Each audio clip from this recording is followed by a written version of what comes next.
Ihr seid bei Heidi Leimt, heute Fadenheften. Ihr seht es hier. Wir machen es heute ohne Bünde. Was heißt das? Es gibt auch eine Fadenheften, da werden hier Bänder mit eingearbeitet. Die ist bandlos, ohne Bünde. Die machen wir heute. Ich denke, das kriegen wir alle hin. Viel Spaß! Heute wollen wir das erste Mal Fadenheften.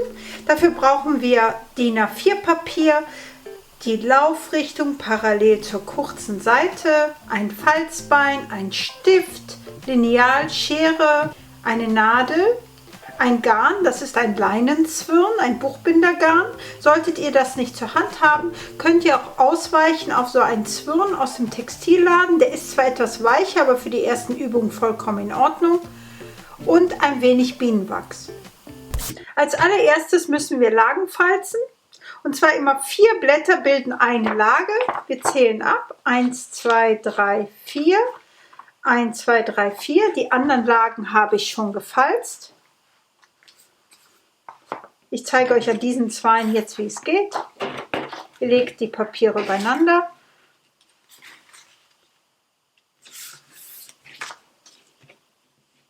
Und falzt sie nacheinander, dann schiebt ihr sie wieder ineinander. Falzt nicht zu hart mit der Hand, sondern erst nachdem ihr alle Teile ineinander geschoben habt, geht ihr nochmal mit Kraft mit dem Falzbein über diese Kante. Achtet darauf, dass es oben und unten schön bündig ist. Nach vorne werdet ihr automatisch einen Versatz haben, da das innere Papier mehr nach außen schiebt als das äußere. Das müssen wir dann später beschneiden.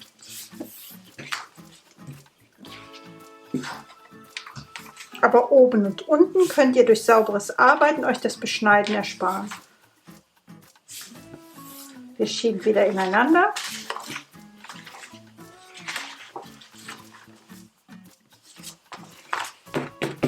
Und nun falzen wir erst. Wir falzen deswegen nicht sofort so feste, und weil sich das äußere Papier legt sich weicher als das innere Papier. Das ist wesentlich härter gefalzt als das äußere, das fast eine Rundung außen hat. Darum erst, wenn wir alles zusammengeschoben haben, richtig nachfalzen.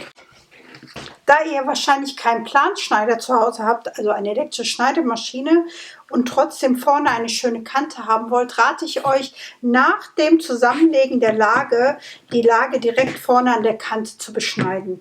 Dafür nehmt ihr die äußerste Kante vom obersten Blatt.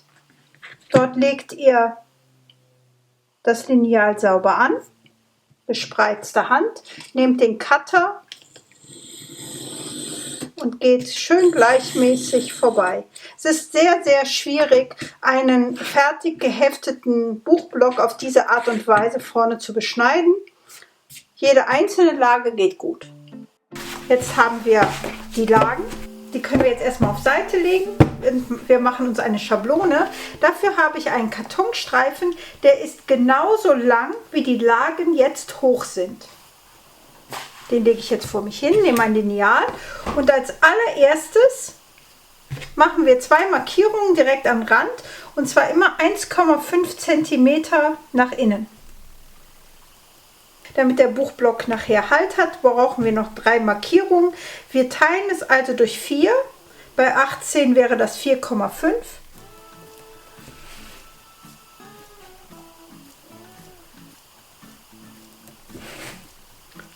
Und unsere Vorstechschablone ist fertig.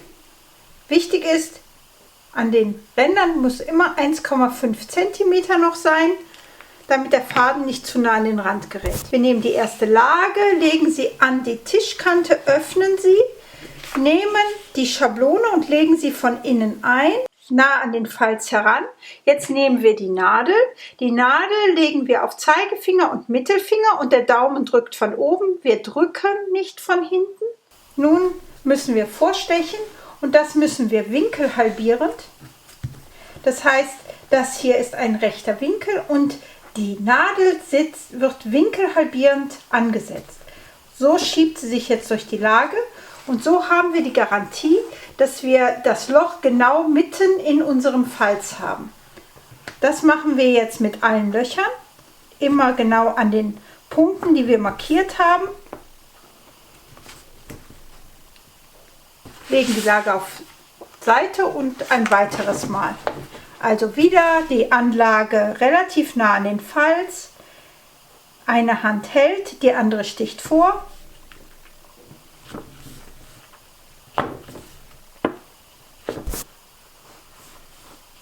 Achtet darauf, dass ihr die Lagen immer sauber aufgestoßen habt. Denn nach dem Vorstechen könnt ihr es nur noch sehr schwer korrigieren, falls ihr einen Versatz in dem Papier habt. Winkel halbierend ansetzen, einstechen. Winkel halbierend ansetzen, einstechen. Alle Löcher schön sauber in den Falz setzen. Wenn ihr die nicht ordentlich vorstecht, die Lagen, dann verschieben sich nachher im Rücken die Lagen und ihr bekommt kein gerades Buch.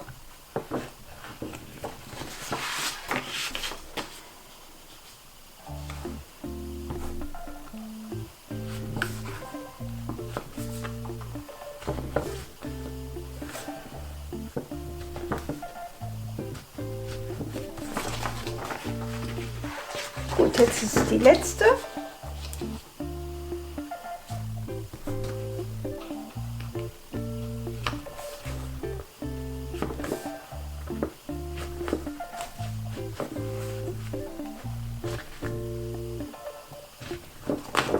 Jetzt legen wir alle Lagen übereinander, stoßen erst einmal auf.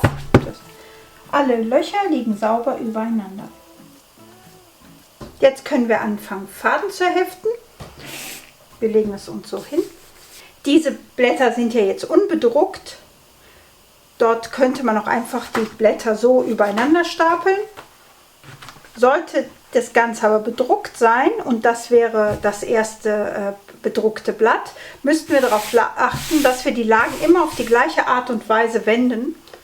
Wir nehmen eine Lage und drehen sie auf den Kopf und so legen wir nachher alle Lagen übereinander. Fangen wir an. Als erstes brauchen wir einen Faden. Bei einem so kleinen Buch kann man den Faden von vornherein so wählen, dass er die richtige Länge hat. Das heißt, wir haben 7 Lagen. Wir messen locker 7 mal ab. 6, 7. Schneiden. Und nun müssen wir den Faden wachsen. Das ist Bienenwachs. Ihr könnt im Notfall auch eine weiße Haushaltskerze nehmen. Jedoch solltet ihr auf keinen Fall ein Teelicht, ein klassisches, nehmen oder gar ein Grablicht. Das ist kein klassischer Wachs und viel zu weich und zu ölhaltig. Dann habt ihr nachher Flecken. Kleine Bienenwachs-Teelichter bekommt man eigentlich in jedem Bioladen. Könnt ihr ja mal schauen. Nun schneide ich mir das hier ein wenig spitz an. Nehme die Nadel und fädel ein.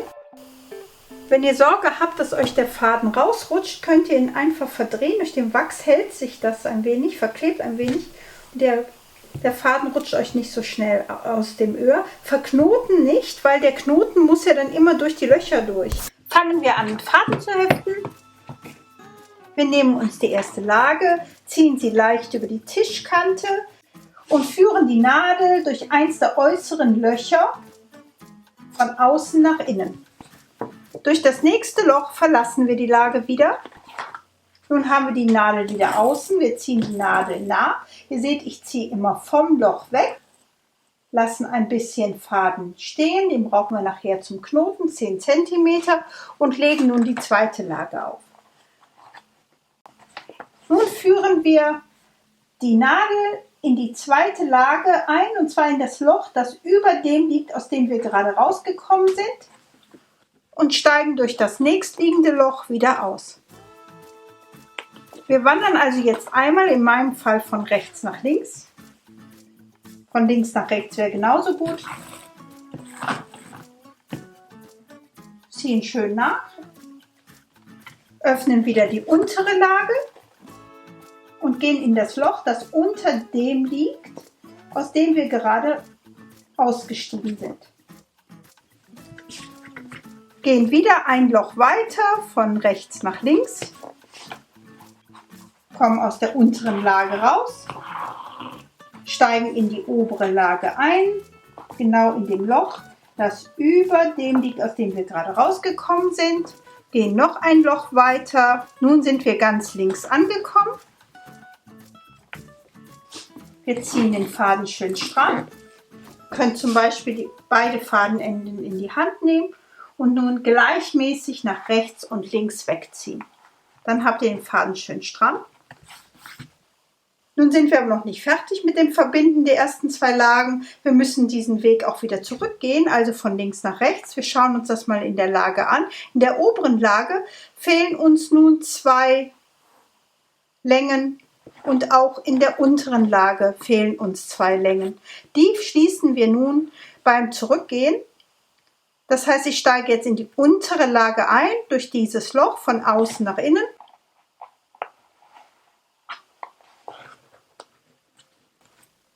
Komme wieder aus dem Loch, aus dem zweiten Loch raus,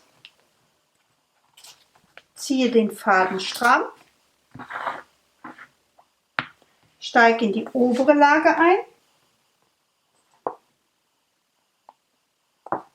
Dort fehlt uns jetzt diese Strecke, die schließen wir. Wir steigen aus.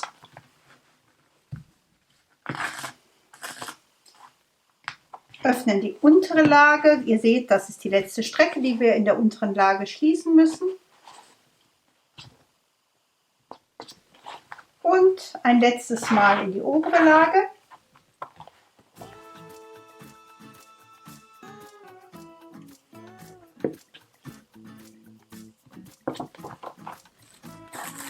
Den Faden schön stramm ziehen, am besten beide Fadenenden in die Hand nehmen. Und gleichmäßig ziehen. Immer schön weg vom Loch. Nun verknoten wir das an dieser Stelle.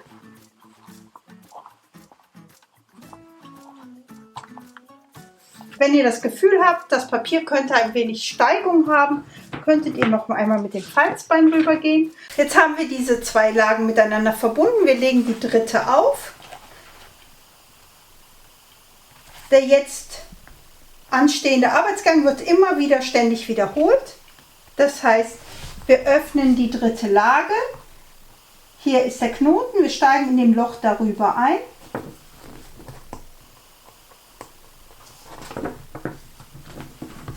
Kommen durch das nächste wieder raus. Ziehen den Faden stramm. Und nun führen wir die Nadel in den Spalt der ersten 2 Lagen ein. Dann hebeln wir mit der Nadel an, gehen um die Bindung rum und greifen die Nadel, ziehen den Faden stramm. Nun gehen wir in das Loch wieder rein, aus dem wir gerade gekommen sind. Wir wiederholen, wir gehen ein Loch weiter. Suchen wieder den Spalt der ersten 2 Lagen. Dort führen wir die Nadel ein, öffnen, gehen um die Bindung rum,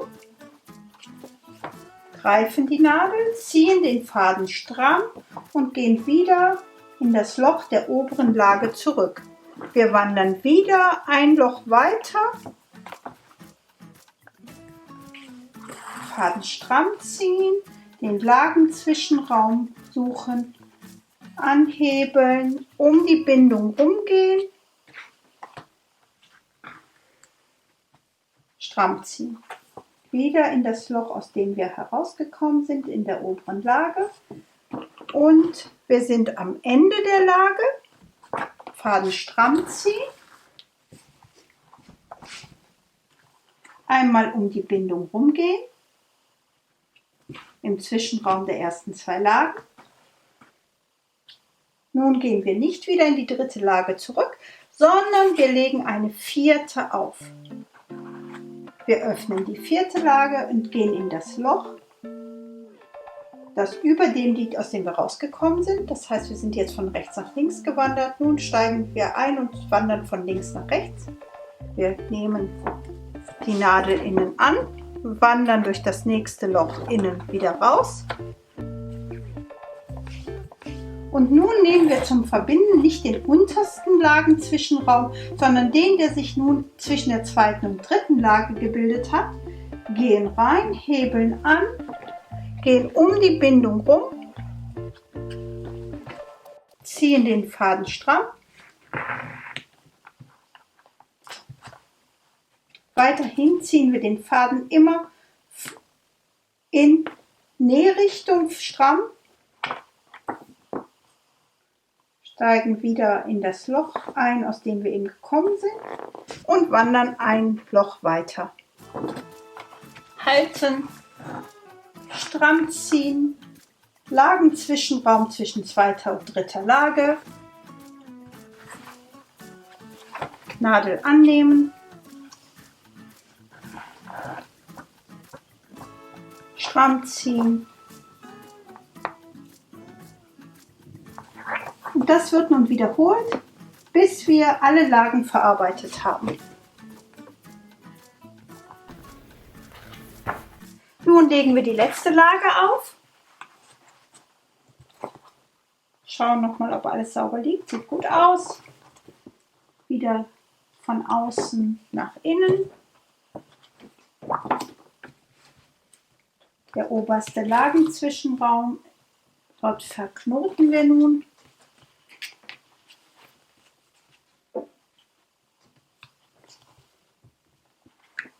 Das kennen wir jetzt alles. Nun ist nur die Frage, wie wir am Schluss den Knoten setzen, am Ende unseres Heftens.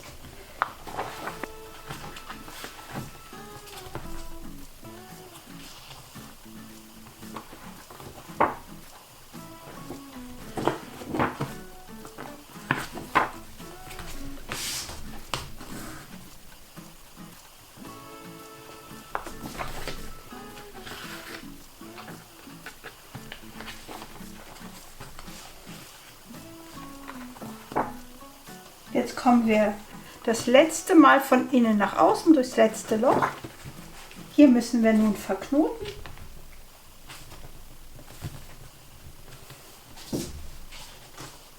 Wir schieben uns das alles richtig, ziehen vorsichtig stramm, gehen nochmal in den Lagenzwischenraum und führen die Nadel durch die Schlaufe, die sich gebildet hat.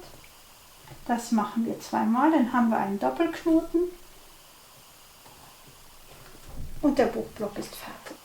Wir schauen uns das einmal an. Das ist eine Art des Fadenheftens.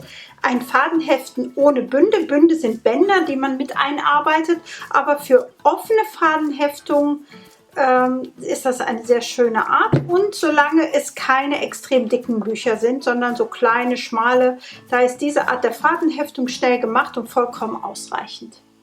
Der fertige Buchblock, hier ist er. Ich hoffe, ihr kriegt das auch hin. Gebt mir doch einfach mal eine Rückmeldung, ob ihr mit der Erklärung was anfangen konntet. Ist ja doch relativ schwierig zu sehen. Ansonsten, nächste Woche werden wir Vorsätze vorkleben, den Buchblock ableimen und auch hinterkleben, damit wir dann endlich eine Decke fertigen können. Ich hoffe, ihr hattet Spaß. Abonniert mich, liked mich, teilt mich. Seid nächste Woche wieder mit dabei. Ich würde mich freuen. Ciao!